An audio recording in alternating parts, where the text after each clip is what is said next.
আসসালামু আলাইকুম। তোমরা যদি ইংলিশে এক্সপার্ট হতে চাও তাহলে বেশি বেশি ইংলিশ বলা প্র্যাকটিস করবে। বাংলা বাক্যকে ইংলিশে ট্রান্সলেট করে সেগুলো দৈনন্দিন জীবনে অ্যাপ্লাই করবে। তাহলে ইনশাল্লাহ তোমরাও ইংলিশে দক্ষ হতে পারবে। ভিডিওটি শুরু করার আগে ছোট্ট একটি রিকোয়েস্ট থাকবে, যারা আমার চ্যানেলে একদম নতুন তারা কাইন্ডলি চ্যানেলটি সাবস্ক্রাইব করে পাশে থাকা বেল আইকনটি অন করে রাখবে। আর যারা অলরেডি সাবস্ক্রাইব করেছো তাদেরকে অসংখ্য ধন্যবাদ। ভিডিওটি শেষ পর্যন্ত দেখতে থাকো, ইনশাআল্লাহ তোমরা সবাই অনেক উপকৃত হবে। যদি কেউ কোনো ভালো কাজ করার জন্য প্রবল চেষ্টা করে তখন আমরা তাকে আরও বেশি উৎসাহিত করার জন্য বলতে পারি, আমি তোমার প্রচেষ্টাকে সত্যিই প্রশংসা করি। আমি সত্যিই তোমার প্রচেষ্টাকে প্রশংসা করি। I really appreciate your effort. I really appreciate your effort. আমি সত্যি তোমার প্রচেষ্টাকে প্রশংসা করি। কেউ যদি আমাদের সাথে অভদ্র আচরণ করে তখন আমরা বলি, আমার তার অভদ্র আচরণ পছন্দ না। আমার তার অভদ্র আচরণ পছন্দ না। এটা ইংলিশে কিভাবে বলা যায়? I can't stand his rude behavior. I can't stand his rude behavior. Can't stand অর্থ পছন্দ না। সো আমার তার অভদ্র আচরণ পছন্দ না, এটা ইংলিশে আমরা I can't stand his rude behavior বলতে পারি। ধরো কেউ ঘুরতে গিয়েছে, তখন তার সাথে কথা বলার সময় তোমরা বলতে পারো, আশা করছি তুমি মজায় আছো। আশা করছি তুমি মজায় আছো। Hope you are enjoying yourself. Hope you are enjoying yourself. কিছু মানুষ আছে যারা অনেক ভীতু, কোনো কারণ ছাড়াই ভয় পায়। আমরা তাদেরকে বলতে পারি, তুমি বিনা কারণে ভয় পাচ্ছ। তুমি বিনা কারণে ভয় পাচ্ছ। You are afraid for no reason. You are afraid for no reason. যখন আমাদের সামনে কেউ বেশি কথা বলে তাদের মূল্যবান সময় নষ্ট করবে তখন আমরা বলতে পারি, কথা বলে সময় নষ্ট করো না। কথা বলে সময় নষ্ট করো না। Don't waste your time by talking. Don't waste your time by talking. So এইভাবে আমরা এই বাক্যটাকে ইংলিশে ট্রান্সলেট করতে পারি। প্রায় সময় আমাদের কাছের মানুষগুলো স্বার্থপরের মতো ব্যবহার করে, তখন আমরা খুবই আক্ষেপ নিয়ে বলে থাকি, তুমি কিভাবে এত স্বার্থপর হতে পারো? তুমি কিভাবে এত স্বার্থপর হতে পারো? How could you be so selfish? How could you be so selfish? ধরো আমরা নিজেদের অজান্তে কাউকে কোনো কষ্টদায়ক কথা বলেছি, এখন তাকে বলতে চাচ্ছি, কিছু মনে করো না। কিছু মনে করো না, এটা ইংলিশে কিভাবে বলবে? Don't take it to heart. Don't take it to heart, কিছু মনে করো না। যখন কেউ কোনো অন্যায় করে তখন আমরা তাকে ইন্ডিকেট করে বলি, তুমি এটার জন্য দায়ী। তুমি এটার জন্য দায়ী। You are responsible for this.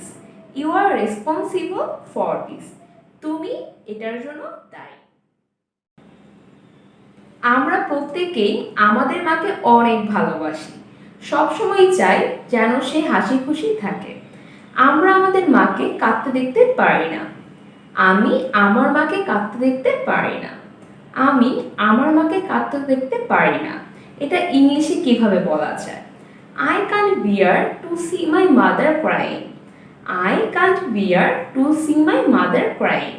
আমি আমার মাকে কাঁদতে দেখতে পারি না। যখন আমাদের চিন্তা শক্তি থমকে যায়, কোনো কিছু ভাবার মতো এবিলিটি থাকে না, তখন আমরা বলি, আমি কিছু ভাবতে পারছি না। আমি কিছু ভাবতে পারছি না, এটা ইংলিশে বলা যায় I can't think straight. I can't think straight. আমি কিছু ভাবতে পারছি না। যখন আমরা ভুলবশত কিছু করে ফেলি তখন বলি, এটা ভুল করে হয়ে গেছে। এটা ভুল করে হয়ে গেছে। It happened by mistake. It happened by mistake. এটা ভুল করে হয়ে গেছে। অনেকেই কাঁচা পেঁয়াজ খেতে পছন্দ করে। কেউ যদি পেঁয়াজ খেয়ে তোমার সামনে আসে তাহলে তার মুখ থেকে পেঁয়াজের গন্ধ ছাড়বে। তুমি তখন তাকে বলতে পারো, তোমার মুখ থেকে পেঁয়াজের গন্ধ ছাড়ছে। তোমার মুখ থেকে পেঁয়াজের গন্ধ ছাড়ছে। এটা ইংলিশে বলা যায়, your mouth is smelling of onion. Your mouth is smelling of onion. তোমার মুখ থেকে পেঁয়াজের গন্ধ ছাড়ছে। যখন আমরা কিছু ভুলে যাই তখন বলি, এটা আমার মাথা থেকে বেরিয়ে গেছে।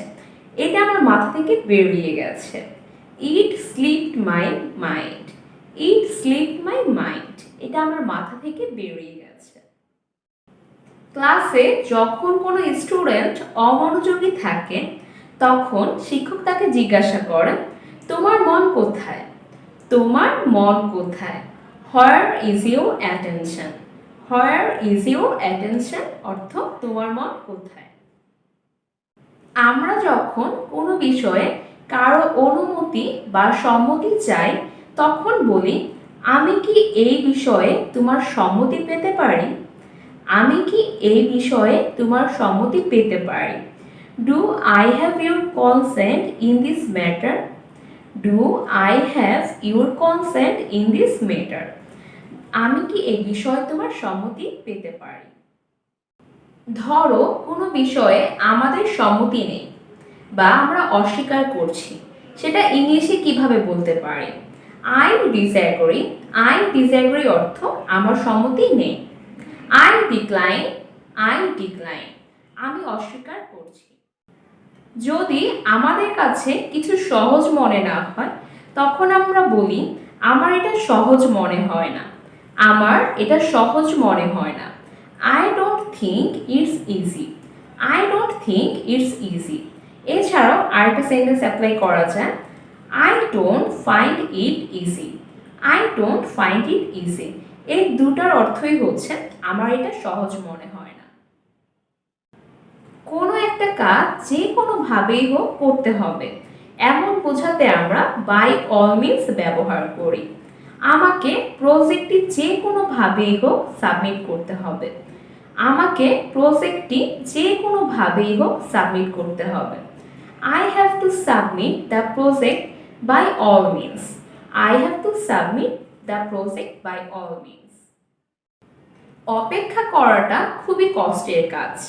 আমরা যখন কারোর জন্য অনেক অপেক্ষা করার পরও সে না আসে তখন বলি, তার জন্য অপেক্ষা করাটা লাভদায়ক ছিল না। তার জন্য অপেক্ষা করা লাভদায়ক ছিল না। It was not worth while to wait for him. It was not worth while to wait for him. তার জন্য অপেক্ষা করা লাভদায়ক ছিল না।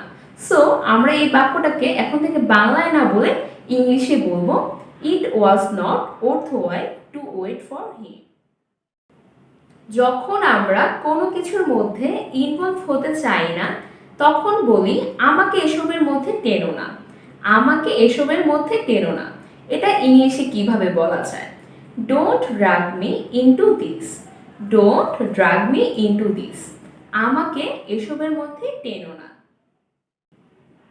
বর্তমানে আমরা সবাই একটা কমন প্রবলেম ফেস করছি, সেটা হচ্ছে কারেন্ট চলে যাওয়া, লোডশেডিং। কারেন্ট চলে গেছে। এই বাক্যটাকে আমরা কিভাবে ইংলিশে বলতে পারি? The electricity has gone of. The electricity has gone of. এখানে ইলেকট্রিসিটির জায়গায় পাওয়ারও বলা যায়। The power has gone of. এগুলোর অর্থ হচ্ছে কারেন্ট চলে গেছে। আজকে যে বাক্যগুলো ইংলিশে শিখালাম তোমরা সেগুলো নোট ডাউন করে মেমোরাইজ করে নিবে আর প্রতিদিন এই বাক্যগুলো বলা প্র্যাকটিস করবে। আর ভিডিওটি যদি ভালো লাগে তাহলে লাইক দিও এবং কমেন্ট করে তোমাদের মূল্যবান মতামত আমাকে জানিও। আর অবশ্যই চ্যানেলটি সাবস্ক্রাইব করে পাশে থাকা বেল আইকনটি অন করে রাখবে নতুন ভিডিওর আপডেট পাওয়ার জন্য। অসংখ্য ধন্যবাদ। সবাই ভালো থেকো, সুস্থ থেকো। আল্লাহ হাফেজ। আসসালামু আলাইকুম।